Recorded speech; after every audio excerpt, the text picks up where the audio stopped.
ꯑꯍꯥꯟꯕꯃꯛꯇꯗ ꯌꯦꯡꯕꯤꯔꯤꯕ ꯑꯃꯁꯨꯡ ꯇꯥꯕꯤꯔꯤꯕ ꯅꯨꯡꯁꯤꯖꯔꯕ ꯏꯆꯤꯜ ꯏꯅꯥꯎꯁꯤꯡ, ꯏꯆꯦ ꯏꯆꯜꯏꯃꯥ ꯄꯥꯕꯨꯡꯁꯤꯡ, ꯃꯔꯨꯞꯁꯤꯡ, ꯑꯣꯖꯥꯁꯤꯡ ꯃꯌꯥꯝ ꯄꯨꯝꯅꯃꯛꯄꯨ ꯑꯩ ꯗꯌꯥꯅꯟꯗ ꯂꯥꯏꯁ꯭ꯔꯝꯅ ꯊꯃꯣꯏꯗꯒꯤ ꯅꯨꯡꯁꯤꯕ ꯑꯃꯁꯨꯡ ꯏꯀꯥꯏ ꯈꯨꯝꯅꯕ ꯎꯠꯆꯔꯤ꯫ ꯌꯦꯡꯕꯤꯔꯤꯕ ꯑꯃꯁꯨꯡ ꯇꯥꯕꯤꯔꯤꯕ ꯑꯗꯣꯝ ꯐꯠꯇꯕꯗꯒꯤ, ꯑꯅꯥ ꯑꯌꯦꯛꯇꯒꯤ, ꯃꯅꯨꯡ ꯃꯇꯝ ꯆꯥꯗꯅ ꯑꯁꯤ ꯑꯅꯥꯕ ꯊꯣꯛꯀꯗꯧꯕ ꯀꯔꯤꯒꯨꯝꯕ ꯂꯩꯔꯝꯕ ꯇꯥꯔꯒꯁꯨ, ꯍꯩꯀꯥꯞ ꯖꯩꯀꯥꯞꯀꯤ ꯄꯥꯡꯒꯜ ꯂꯩꯔꯝꯕ ꯇꯥꯔꯒꯁꯨ, ꯑꯃꯝꯕꯒꯤ ꯄꯥꯡꯒꯜ ꯂꯩꯔꯝꯕ ꯇꯥꯔꯒꯁꯨ, ꯄ꯭ꯔꯚꯨ Jesus Christ ꯀꯟꯕꯤꯔꯝꯈ꯭ꯔꯕ humni shuba numita hingatpa sibadagi joy tawduna taibang panbagi aroiba matamda lawba lakpigadoriba alpha amasung omega haina mingthonba oiramba oiriba amasung lakadaba ngamba mapuna adombu kanbiba oisanu Prabhu Jesu Christa gi mingle amen. Mayam ngasigi video si aina karigumba karadang phongdok saningbagi maramna semjabani mayam hojikse social media da maroina Facebook da hangdokpa khudingi reel se chingkatpa khudingi yam nungsiba video ama thengnajai yam nungaitaba thamoi kaiba video ama video sida mayam iramdam Manipur da Manipur gi khoigi Facebook page ama yam nungsiba mekhoi matai manau se Lairaba world haina mingthonba mayam nasu hena khangbiramgani aduga magi nupa dugi mamingna mangal haina ko mayam ko mangal haina kauba haiba nupa sina atopa nupi ama koinarame haibadi magi nupi leileina magi macha sing leileina nungsina kraba yam nungsina na family se leramba aduga mekhoi nungsina ba mong matau mekhoi na laira jaba adubu matei manau nungsijaba thabak suraga nomaga punna nungsina na mekhoi na leiba hingbagi mahing ado mekhoi na social media da thadorakpa matamda mayam na su nungsibagi maramna mekhoi da support tawba mekhoi da chatlaga mateng phawda pangbagi video thengnajai adubu khanghaudana hairiba nupa mangal magi atopa nupi ama koinaba ma lei haiduna mana masam ka lonbagi adugagi mawong amagi video ama tholakpadagi hojik yam kanna viral oiri mayam chingkatpa khudingi masida aina ngasi mayam da phongdok chagadoribasi matei manawgi matangdani matei manaw haibase khangdaba karigino matei manaw oiribase mina oine hai oiribra nupa di nupi thidaba yade haina thiribra nupi di mayum pandaba yade hai palibra natraga kari maramgino matei manaw haibase haibasigi matangda ishwar gi lairik tagi haibadi holy bible gi lairik tagi world da khwaidagi yamba mising singna panariba lairik tagi kharadang phongdok serake ahanbada aina uzaba video sing kharadang mayam yengbiu ko masigi matungda ikharadang phongdok serake aina phongdok chagadoribasi iramdam irecha singbu nungsiba amasung ishwar gi wahai ado akoina khangdaba yadaba maramdi asigumba case kaya ama tai aduga Jesu Christa thajai haiba singi maraktasu aingonda phone tawbirakpa yaw Jesu Christa di thajaba Jesu Christa di khuramba aduga magi nupa duna topa nupi koiba magi nupi duna nupa khangdaba da topa da keno lanabagi thabak tawba kaya ama so aingonda phone tawbireba ko mayam ngasidi matei manawgi matangda kharadang phongdok serake ahanbada mekhoi gi Lairaba world amasung mangal amasung magi nupi gi video khara viral oibase kharadang yengbiu ko mayam kayum ayana laigidadi ko ai but olaga lakne adum sanga laini wana nupa to pa koi dibra kari tawri na nang lai men de lai ro de wa nang di nang lai men de lai ro de wa ai nang kayam nu sige je khallo to siga bo thadok inde ba wari je khangde do siga di ai je Maya mi bagi main kan baje kan bangamagadi ayo dum nang natung ina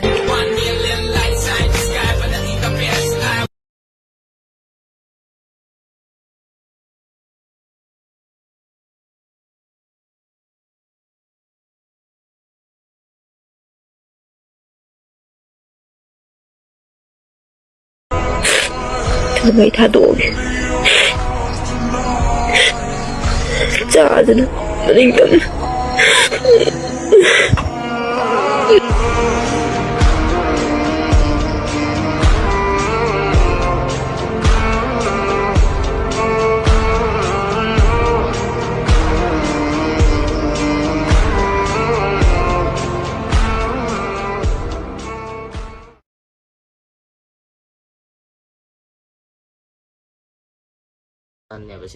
aduna aina video namaga aibo lem hekta miriam dongna YouTube video namaga kaim phang da vida return da go mayang gi minu si ju phang da vida paisa ju phang da vida edum la yabra ne ko aduna paisa ju phang ni paisa ju ta li ne ko YouTube tong na ri sing je paisa ta li ne seng na haide pamjare pamjadana sanga ini kainga हारिसिंगदको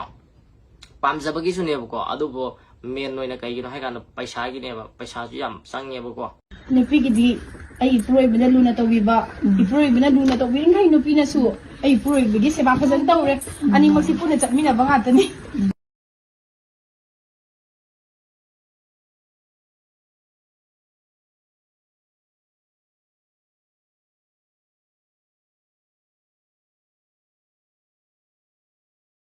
ma'am आई हुजिक Holy Bible दगी ईश्वर की वाही खरदंग पाथोक सरके करी मरम गिनो होली बाइबल हारिबा लाइक असिना अखोइदा मतौ करमना अखोइ हिंगनी मतौ करमना nganggani मतौ करमना चागनी मतौ करमना येंगनी करमना करी वखन खनगनी अहल लमंद करमना व्यवहार नीति यावगनी खा थोंबदा करमना चटकनी इमा इपादा करिगिदमक्ता इकाय खोमनगदौरिबनो पुमनामक से ताकपीबा मियोइबाबु सेमबा लाइरिकनी मैम से अदुननी वर्ल्ड नंबर 1 ओइरिसे इचम चंबा लाइरिक नते अदुगा हाइरिबा लाइरिक से वर्ड ऑफ गॉड हाइबदी ईश्वर की चिंदगी ओइखरसनु हाइबगी मपाना तैबंग मालेम ओइरखिबसे असिगी लाइरिक असिनी अदुगा असिगी लाइरिक से प्रभु जीसु ख्रिस्ट हिमसेल्फ माक मसामकने मैम अमसुंग हाइबा लाइरिक से पाबियु हाइबा लाइरिक से अदोम पाबियोबा लौसिंग याम फंगने बसिगगी अइना एगी नुपीदा करमना खनगनी एगी पुरोइबदा कमाई गेंगनी हाइबो वाहाई पुनमक एई बाइबल की मफम कयादगी यावी मते मनावगी मतंगदा मफम अमा खतंगदगी फुंदोक सरके मैथ्यू 15:8 की पद 4-5 अदोम सु पाबियु को मैम अदोम जीसु ख्रिस्ट थाजबो और थाजदबगी वारी नते जीसु ख्रिस्ट धर्म संदोक लाप नते मुन्ना खनबियु मुन्ना मुतम नैनबियु गूगल दा हंगबियु जीसु ख्रिस्ट से क्रिश्चियन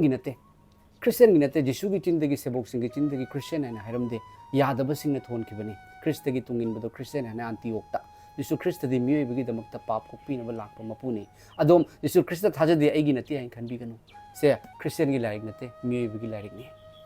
ताबियु को अदुगा जीसुना मैखोइदा खुमखी मैखोइबु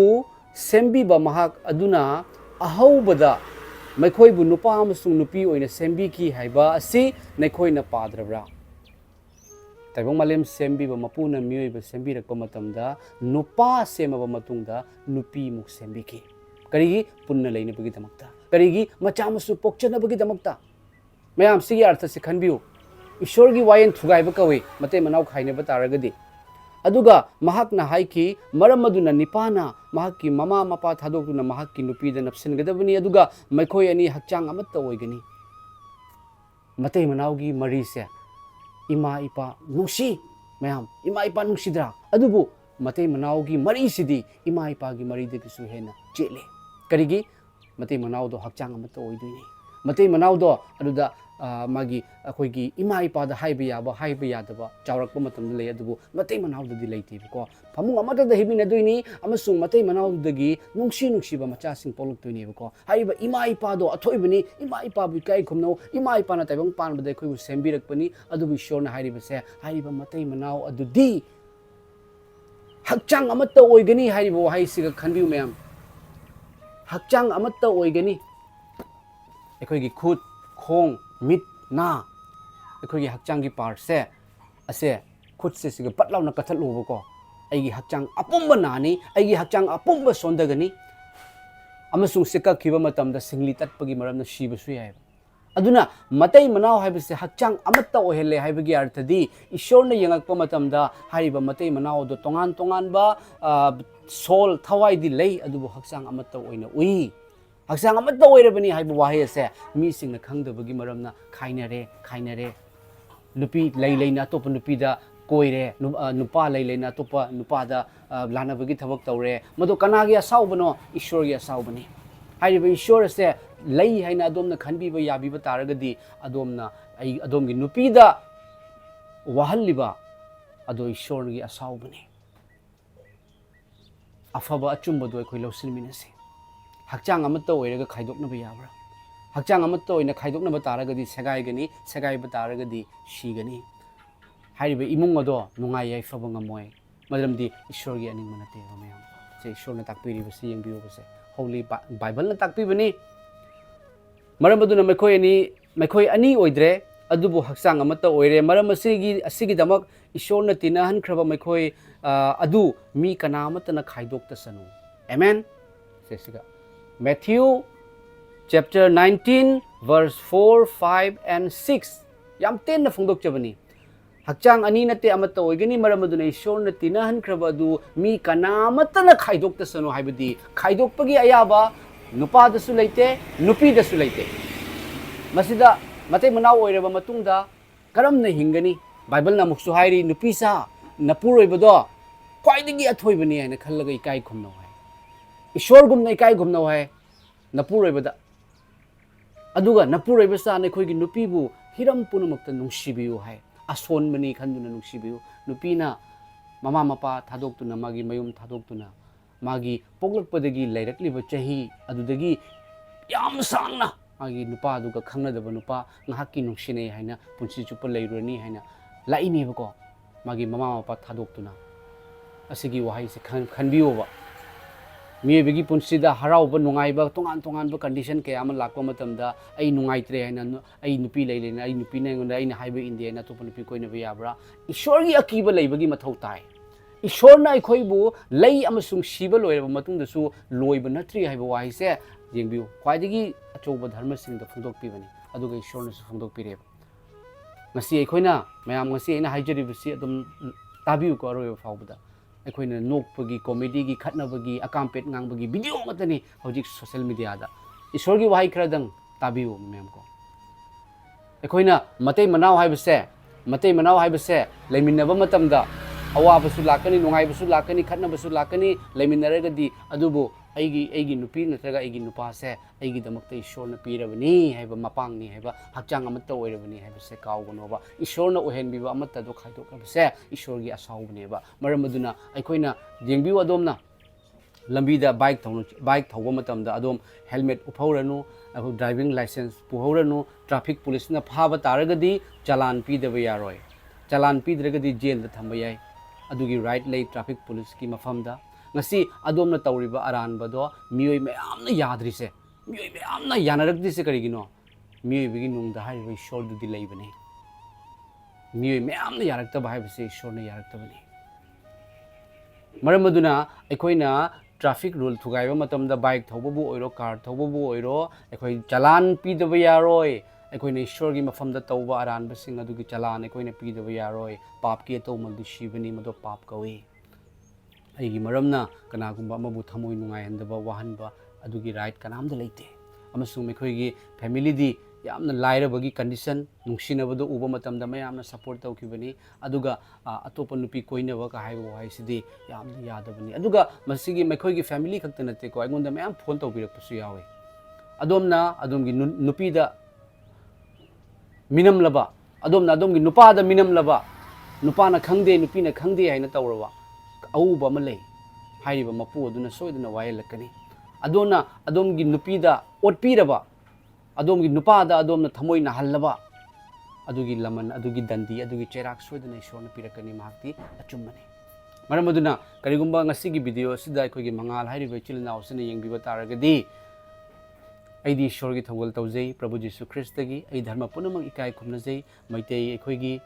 lining yam phai hindu gi lining yam phai muslim gi lining yam phai sikh gi lining yam phai amasung aidi dharma punamak pu respect tawi adubu ai se ahan bada christian yaramdaba haugi laini haina pastor bhau phurami adubu jesu christa na ngona thokpirak amasung aina jesu christa kana no haibase aina khangkiba matamdagi mahakna aibu ai ahan badadi jesu christa pastor phuram badagi ai shiram godorabani kokngawna chatpangamdadana imagi makhong pain kapamabane adubu jesu christa na aigi manglanda thokpirakhi ichanupa nangi hanagi anaba fahanbire haibiraki pastor aina phuriba pastor duna aigi damakta mamitagi mapi taraga jesu mabu kanbiu haina kapkhi amasung prabhu jesu christa na thogol tawhanbiba aigi nupi angang sing kanbirakpa mase testimony mayam ama urakpadagi ni aina leiba ngamjadana ishorgi wai phongdokchabani ai christian paisa phangnabagi nate paisa phangde kanamdagi su karisu phangma nate ko aduna christian di paisa gi changbani ka haina haibado haijinbani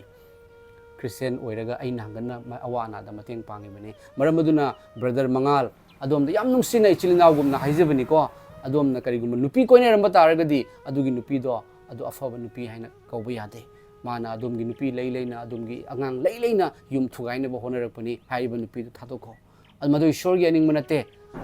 aduga adom gi nupi do aduga nuksinana lemino punsi haibase kharani gitani iramda Manipurda ikan kanba